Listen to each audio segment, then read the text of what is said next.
Stage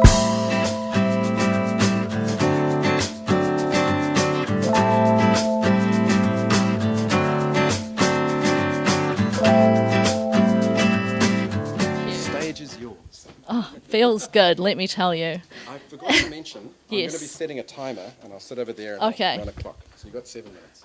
Awesome. Let me familiarise myself with this clicker. I'm going the wrong way already. Cool, okay. Symbols. Symbols are there to unite us, to help us, to share in a common understanding of something across different languages, countries, cultures. But some symbols aren't helpful. Some symbols don't unite us, they divide us. One of the earliest messages that we learn, man, woman. This small, albeit insidious example represents a divide that exists across our entire society. One that many of us never have cause to question, although I suspect there are a few of us in the room tonight that do actually question what these two symbols represent. So that's a great start for me. That's what I want to talk about this evening. What about those of us who don't fit with these two symbols and the roles and expectations that they represent? I'm going to do this by exploring some of the experiences that we have growing up. It's interesting to think about how much of these symbols inform what happens in our childhood.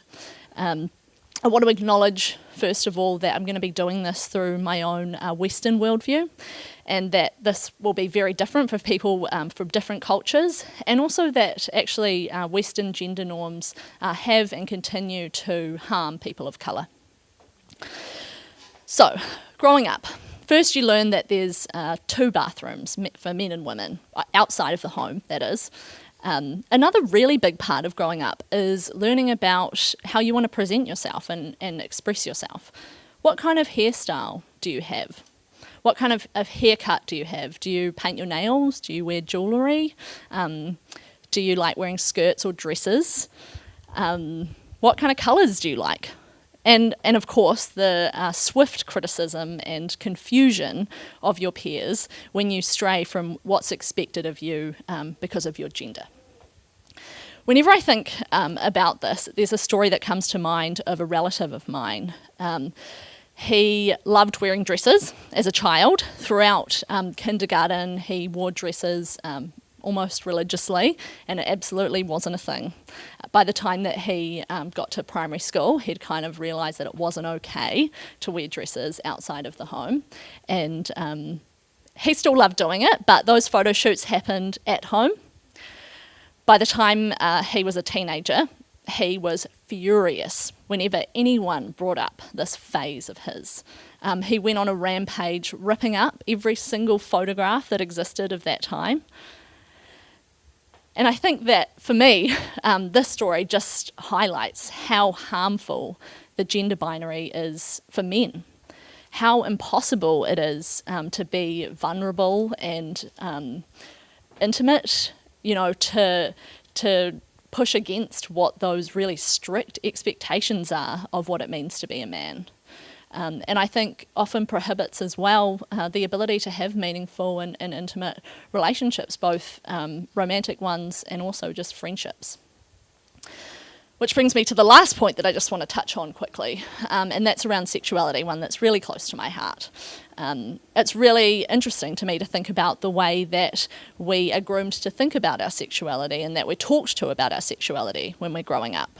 So if you think about the kind of messages that boys receive, he's going to be a little heartbreaker, he's going to have girls chasing him around. Whereas for girls, daddy's going to have to keep you safe. Daddy's going to have to work hard to keep all the boys out. Aside from the fact that these are heteronormative messages, and it is always heteronormative, there's very different messages in there about how you should be thinking about your sexuality if you're a man compared to a woman. And I always also find it interesting to think about how appropriate it is for an adult to comment on a child's sexuality from a heteronormative point of view, and how inappropriate that would be if it was a comment made in a homosexual way, how that would be seen as sexualizing a child and incredibly inappropriate. I could go on for a really long time about all of the different ways that we're socialized throughout our childhood, and I'm sure that many of you have examples that you could share as well. But I think what we can all agree is that these two symbols and what they represent are woven throughout our society, and it creates this a strong social code, this instinct that we have to resist anything that challenges the binary, and to ensure that we do everything to make sure it continues to be enforced.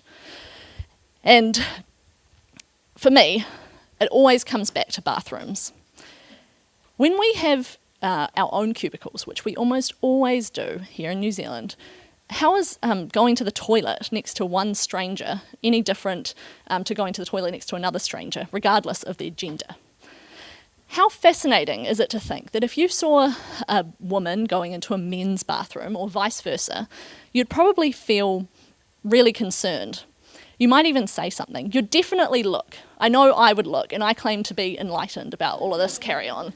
So you're probably less likely to be a bystander in that situation than when you witness homophobia, biphobia, transphobia, intersex discrimination, racism, ableism, sexism, all of the above. These rules hold all of us prisoner, and they harm all of us. There are symbols that unite us and that bring us together, and that still are relevant and will be relevant for a long time. But these are not two of those symbols. These symbols need to be left behind.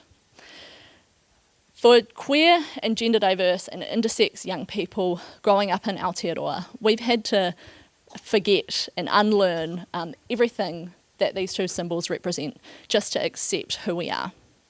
Can we make that different for our tamariki, for our children?